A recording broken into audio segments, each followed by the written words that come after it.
हाँ,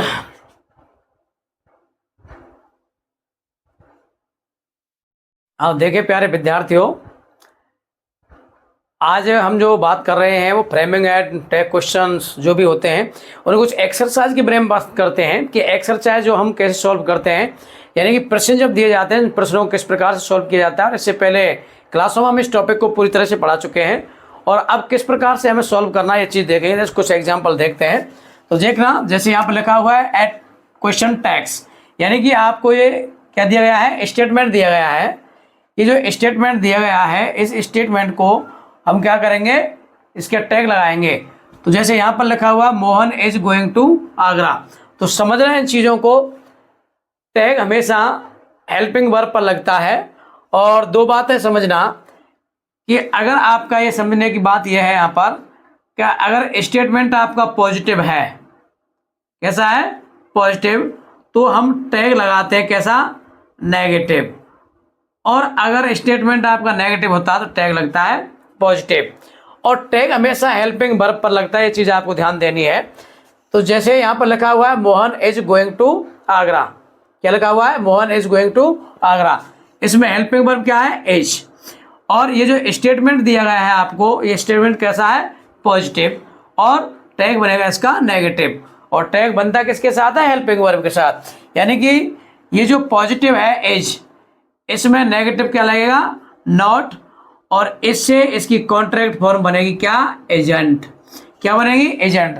तो यहां पर हम लिखेंगे एजेंट, और सब्जेक्ट है मोहन, मोहन को कहेंगे हम क्या, ही। तो यहां पर इसका टैग क्या लगेगा, टैग क्वेश्चन क्या होगा, isn't he. Mohan is going to Agra, isn't he. अगला लिखा हुआ she was writing a letter, यहाँ पर वॉज हेल्पिंग वर्ब है और वॉज प्लस नॉट लगाते हैं तो वॉजेंट होगा, क्या होगा, वॉजेंट, ये वॉजेंट हो जाएगा। और इसमें सब्जेक्ट होगा क्या, सी।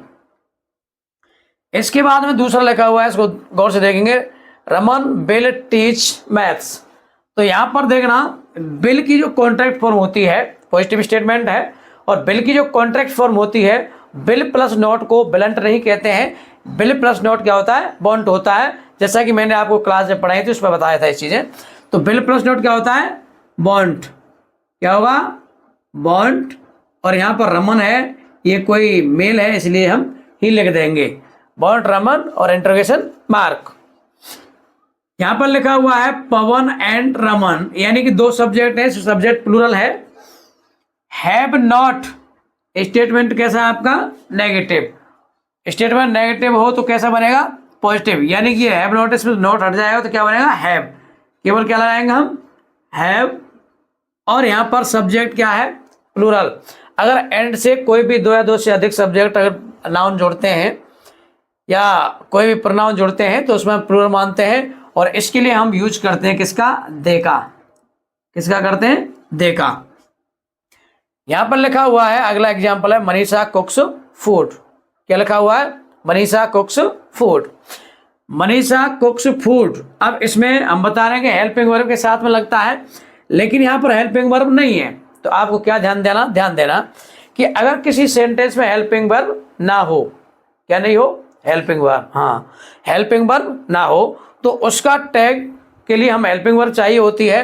तो अगर हेल्पिंग वर्ब नहीं है तो ध्यान देना, अगर उसमें एम बी फर्स्ट है या कोई भी एम बी फर्स्ट फॉर्म में क्या लगा हुआ है, एस या ईएस लगा हुआ है, समझ रहे बात को, हाँ। अगर एम बी फर्स्ट में एस या ईएस लगा हुआ है तो हम उसका क्वेश्चन टैग बनाते हैं किससे, डस से। और अगर एम बी फर्स्ट है केवल तो बनाते हैं किससे, डू से। और अगर एम बी टू आ जाती है तो हम इसका प्रश्न बनाते हैं किससे, डिड से। ये बात आप लोगों को ध्यान में रखनी है। तो यहाँ पर क्या है, कुक्स, यानी कि क्या लगा हुआ है इसमें वर्ब में, एस, तो किससे बनाएंगे, डज। किससे बनाएंगे, डज से, ठीक है ना। और स्टेटमेंट कैसा है, पॉजिटिव, कैसा है, पॉजिटिव। तो टैग कैसा लगेगा, नेगेटिव, यानी कि डज प्लस नॉट क्या हो जाएगा, डजंट। और यहां पर लिखा हुआ मनीषा यानी कि सी, डजंट सी। क्या लिखा हुआ, डजंट सी। अगला क्या लिखा हुआ देखना, Rakesh saw a ghost in the night। इसमें भी आपको कोई हेल्पिंग वर्ब नहीं नजर आ रही है, लेकिन ये सा लिखा हुआ है, ये क्या है, MB2। क्या है, MB2। और MB2 लिखी हुई तो किसे बनाएंगे, डिड से। लेकिन स्टेटमेंट कैसा है आपका, पॉजिटिव। टैग कैसा लगेगा, नेगेटिव। यानी कि डिड प्लस नॉट क्या हो जाएगा, डिडंट। और यहां पर राकेश है तो इसको कहेंगे हम ही, डिडंट ही और इंटरोगेशन मार्क। इसके बाद आता है I am reading a novel. Statement बिल्कुल आपका पॉजिटिव, टैग बनेगा नेगेटिव। लेकिन एम प्लस नॉट बराबर एमंट नहीं होता, एम प्लस नॉट भी क्या होता है, आरंट। जैसे आर प्लस नॉट आरंट होता है, तो एम प्लस नॉट भी क्या होता है, आरंट। तो इसका टैग जो बनेगा वो किस तरह से बनेगा, आरंट और आई। क्या बनेगा, आरंट आई। यहां पर देखिए आप, she shall do her homework. Helping verb क्या है इसके अंदर, शैल। नॉट तो नहीं है, पॉजिटिव है, नेगेटिव बने तो शैल प्लस नॉट क्या हो जाएगा, सेंट। सेलेंट नहीं होगा, क्या होगा, सेंट। सेंट हो जाएगा और ये हो जाएगा सी, इंट्रोगेशन मार्क। इसके बाद में we can speak English and French. इसमें मॉडल ऑक्सिलरी वर्ब क्या है, can. Can plus not is equal to होता है कांट। क्या होता है, can't. Can plus is equal to can't और यहां होगा वी। इसके बाद में Rani did not, did not कैसा है, नेगेटिव। तो कैसा बनेगा, पॉजिटिव। डिड और रानी का मतलब सी। इसका मतलब आपको ये 10 एग्जाम्पल मैंने कराए हैं जो टैग क्वेश्चंस होते हैं, बहुत ही आसान होते हैं और इनमें किसी भी प्रकार की समस्या नहीं आती है, बशर्ते कि आप थोड़ा सा इनकी कॉन्ट्रैक्ट फॉर्म जान लेते हैं। और कॉन्ट्रैक्ट फॉर्म में कुछ नहीं है। कॉन्ट्रैक्ट फॉर्म क्या है, कॉन्ट्रैक्ट फॉर्म में हेल्पिंग वर्ब के साथ नोट लगाओ, क्या बनता है, ये कॉन्ट्रैक्ट फॉर्म है। बाकी 3 है जिनको अलग समझना पड़ता है कि एम प्लस नोट आरंट होता है, बिल प्लस नॉट बॉन्ट होता है, सेल प्लस नॉट सेंट होता है, बाकी सब में जो का त्यों होता है। अब आगे देखिए क्या लिखा हुआ है, change the following sentence statements into questions. यानी कि आपको ये दिए गए हैं क्या, आंसर दिए गए हैं 4 और चारों आंसरों के आपको बनाने हैं क्या, प्रश्न। क्या बनाने हैं, प्रश्न यानी क्वेश्चन बनाने हैं। तो समझना क्वेश्चन कैसे बनते हैं, कुछ चीजों को समझना। सबसे पहले क्या करते हैं हम लोग, प्रश्न बनाते समय ध्यान रखेंगे, प्रश्न बनाते समय आंसर में से यस या नो को हटा देना चाहिए। तो हमने पहला काम यह किया कि हमने यस को हटा दिया। उसके अनुसार सबसे पहले देखना प्रश्न कैसे बनता है, यानी प्रश्न बनाने का सूत्र होता है सबसे पहले उसका WH वर्ड, उसके बाद में उसकी HB, के बाद में उसका सब्जेक्ट, के बाद उसकी MB के बाद में जो कुछ भी हो और अंत में इंटरोगेशन मार्क। तो ये WH वर्ड है नहीं है, ये कैसे हैं, केवल फर्स्ट टाइप के हैं, यस नो से प्रारंभ होने वाले आंसर हैं। और जो यस नो से जिनका आंसर दिया जाता है वो किससे बनते हैं, हेल्पिंग वर्ब से। यानी कि ये पैटर्न केवल यहां से काम करेगा। सबसे पहले क्या चाहिएगा हमें, हेल्पिंग वर्ब।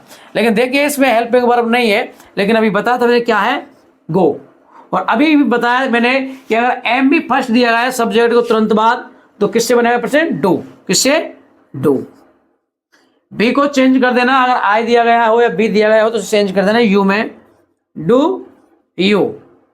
अब एम बी फर्स्ट जो क्यों आती है प्रेजेंट सिंपल में, फिर आता है आपका टू, फिर आएगा आपका स्कूल और उसके बाद में आएगा एवरी डे और यहां पर यह हो जाए क्या, फुल स्टॉप, इंटरोगेशन मार्क।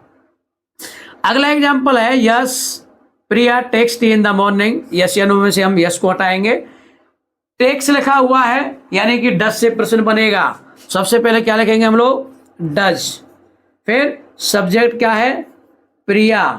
फिर क्या करा वो MB फर्स्ट आएगी, टेक। क्या बचा, टी इन द किचन। क्या बचा, टी इन द किचन। इसके बाद में इसको हटा दिया जाएगा, ठीक है ना। फिर HB दी गई है, इसमें क्या दिया गया है, शैल। शैल दिया गया है, लेकिन यहां पर आई चेंज होगा, किसमें, इसमें होगा ओके यू के अकॉर्डिंग क्या लगता है, विल थोड़ा दूर कर देते हैं इसको, विल यू और डू। जैसे आई किया आपने किस में चेंज, यू में, तो माई हो जाएगा योर होम वर्क। तो क्या बनेगा प्रश्न, will you do your homework, क्या तुम अपना कार्य करोगे। No I shall not do my homework, नहीं मैं अपना कार्य नहीं करूंगा। अगला देखिए, yes she watched an interesting movie, ऐसे को तो आप हटा देंगे, आसान बात है, लेकिन इसमें हेल्पिंग वर्ब नहीं है, हेल्पिंग वर्ब नहीं है, सब्जेक्ट तुरंत बाद लिखा हुआ, वर्ब क्या, वॉच्ड, और वॉच्ड क्या है आपकी MB2, MB2 है, तो प्रश्न किससे बनेगा, किससे बनेगा, डिड से, किससे, डिड से। तो यहां पर सबसे पहले क्या लिखेंगे हम, डिड। सी थर्ड पर्सन है, चेंज नहीं होता है सी।